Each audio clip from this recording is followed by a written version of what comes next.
name is Shay and welcome to my channel. Today I'll be reviewing Riverdale, Season 5, Episode 13, Chapter 89, Reservoir Dogs. Don't forget to like, comment, and subscribe. Let's get it. The episode starts off with Archie in the war. Their unit is under attack, and Archie rushes over to Eric, who is injured. Eric is emotional and says that he can't feel his legs. He questions Archie about his legs, and Archie sees that Eric's leg has been blown off. Archie wakes up in a sweat, and turns out he was having a nightmare. He hears a noise coming from downstairs and goes to check it out. Eric is in the living room with a shotgun, and he thinks that he's still in war. Archie tries to calm him down, but Eric punches him and then aims the gun at him. Uncle Frank intervenes at just the right time and puts Eric in a chokehold until he passes out. Tabitha and Betty are communicating through their radios as Betty is following a trucker. Betty says that she is going to approach him, and Tabitha warns her to be careful.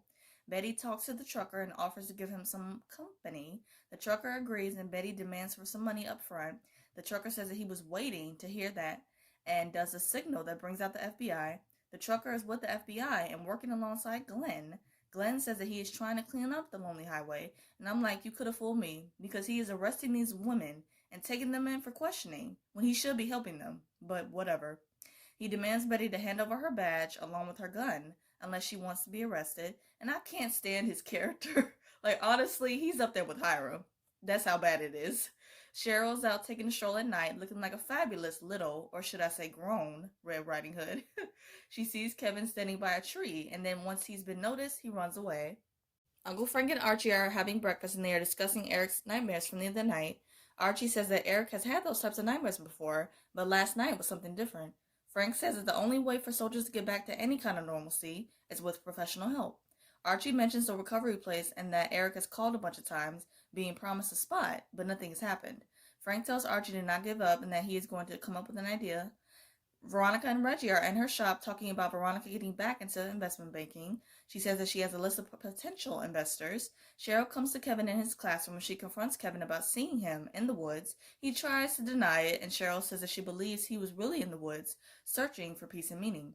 She suggests that Kevin come to their ministry, and Kevin says that he will take a hard pass on that scale. Cheryl tells him that it's truly real for her, and I would hope so. She says that since she started in ministry, she has never felt better since that key party, which, by the way, was her horrible idea. Kevin agrees to coming to her church and giving it a chance. Betty and Tabitha are at Pop's, and Tabitha mentions that Betty was lucky that she wasn't on her own. Betty says that she can't be on the lonely highway anymore, and Tabitha suggests they lure truckers to Pop's with some entertainment. That entertainment being them recreating Coyote Ugly. And the only couple of things that I remember about that movie, even though I've never seen it a day in my life, is that, for one, Tyra was in it, and so was Piper, and that it was kind of like a musical, I think. They both agree to doing this plan together and setting up cameras and getting their friends involved. I'm so here for these two teaming up and working hard to take down the bad guys. Love to see it. Archie and Eric come home, and Uncle Frank surprises them with a new dog. Frank says that the new dog will help Eric with reducing anxiety and adding more structure to his day. He mentions Archie's old dog Vegas, and Archie says that while he was overseas, he passed away, and that was sad to hear.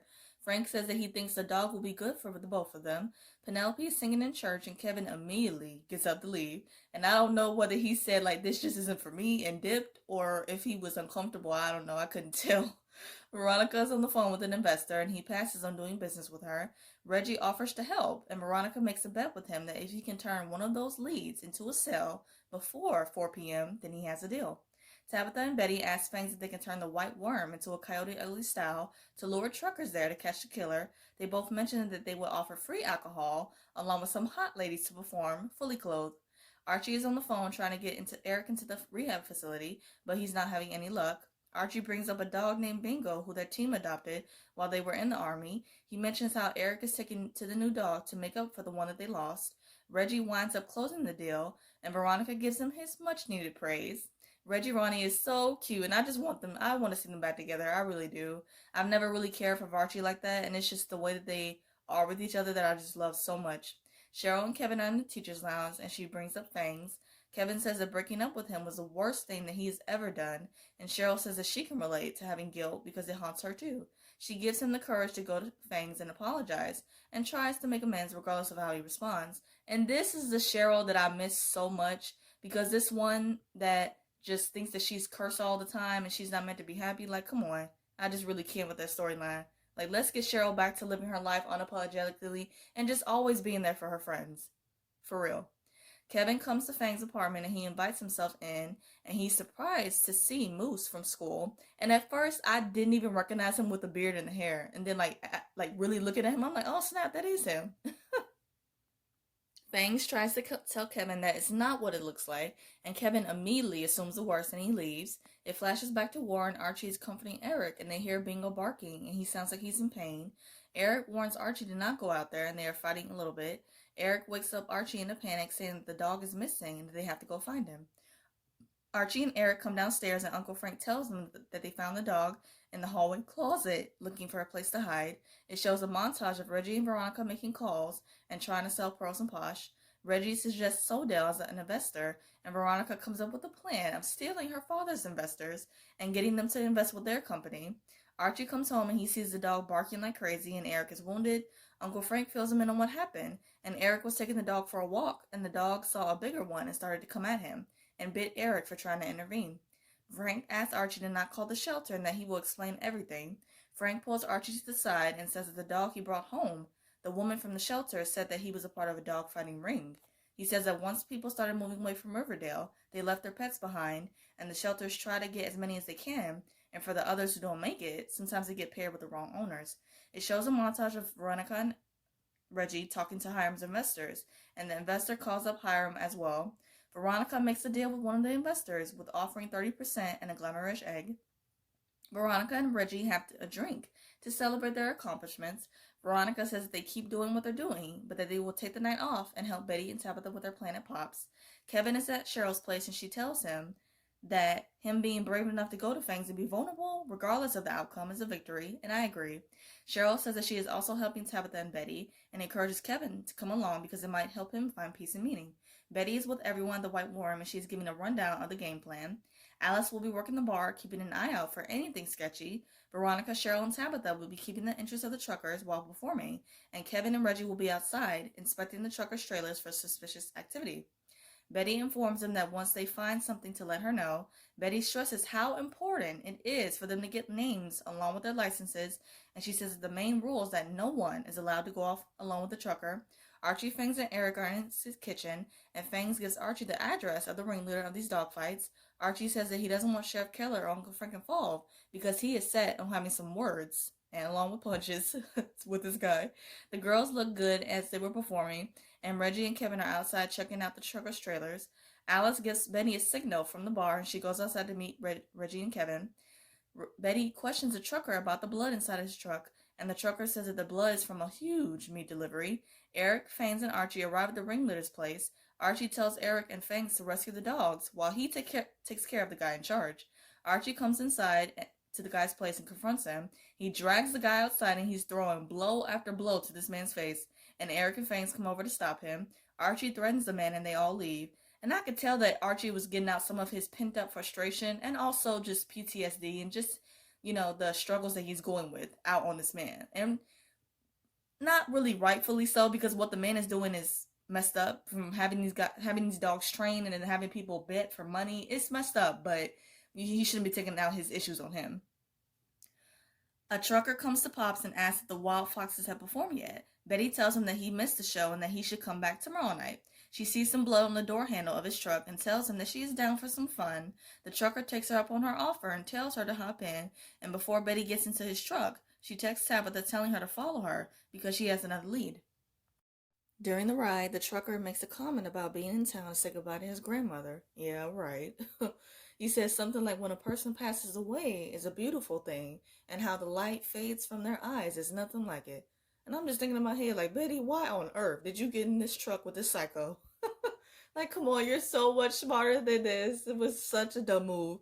The guy says that he has to take a leak and he'll only be a couple of minutes. He comes over to Betty's side of the truck with a crowbar, attempting to hit her, but she strikes him first. My girl. She seems to knock him out and immediately calls Tabitha, and Tabitha tells her to not do anything until she gets there. After she gets off the phone with her, she turns around and of course he's not there. The guy comes from the back of the truck with a chainsaw, and Betty rushes into the truck. He climbs on top of the truck trying to get inside, and Betty jumps out, injuring her leg. She is limping and she hits the guy perfectly with the wrench, which was so unrealistic, but it's whatever. It's funny how this one episode turned into a comedy and horror all in one whop. Tabitha shows up and Betty asks for help with taking care of the body. Archie and Eric come home and Archie goes upstairs. Uncle Frank tells Eric that he knew that Archie went to go confront the dog fighter. He says that he's not surprised after hearing about what happened to Bingo. He explains to Eric what Archie told him, and Eric tells him that Bingo wasn't a dog, but a human. Tabitha and Betty are talking about moving the truck. Tabitha questions if they should hand the guy over to the FBI, and Betty says that she wants to see if this guy has any information about Polly first. Uncle Frank has a conversation with Archie, and he brings up Eric telling him the truth about Bingo. He mentions that he served time in the military too, and that he has seen what that can do to a person. He tells Archie that he can't save everyone, and Archie replies that it feels wrong. He starts to doubt himself, which I hated seeing, with saving the town of Riverdale when there are so many corrupt and horrible things happening, and Frank tells him to not lose hope. I love how Frank is always there to give Archie encouraging advice and helping him. Cheryl comes to Kevin about seeing him go into Mr. Weatherby's office. He shows her his Teacher of the Year award, which is so great for my guy, but he's not happy about it. He mentions that this award is a painful reminder of how he hasn't accomplished anything in his life. Cheryl tells Kevin that she has an idea that could replenish his artist's soul. Uncle Frank comes up with the idea to use the gym as a shelter for the dogs that are left behind. Such a great idea. Archie thanks him for setting this whole thing up, and Eric asks if they can name the dog Bingo. Archie agrees and says that he'd be honored. Cheryl's with Penelope at church, and she introduces Kevin as the new artistic director, and even Penelope, along with myself, is shocked at this. I really hope that this will be good for Kevin, though, because I just want to see him shine in every capacity. Cheryl and Kevin begin to sing. Kevin and Fangs have an honest and mature conversation. Fangs apologizes for Kevin finding out about him and Moose the way that he did, and he tells Kevin that he would really love for them to be friends. Kevin reassures Fangs that they are already friends, and I love them.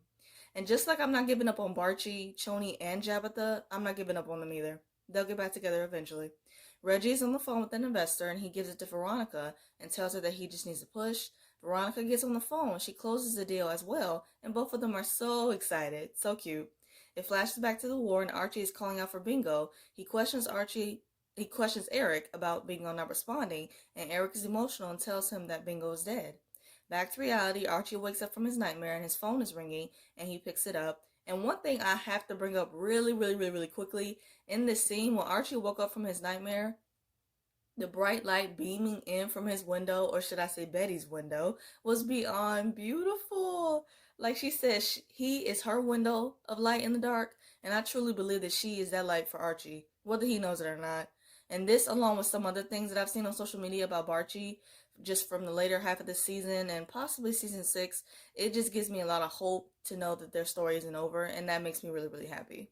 So, anyways, Archie answers his phone, and it's a rehab facility he was trying to get Eric into, and he hears his door creaking. He turns around and he sees Bingo standing in the corner, and the episode ends with Archie telling the person on the phone that he needs help too, and I'm glad that he's going to get help too.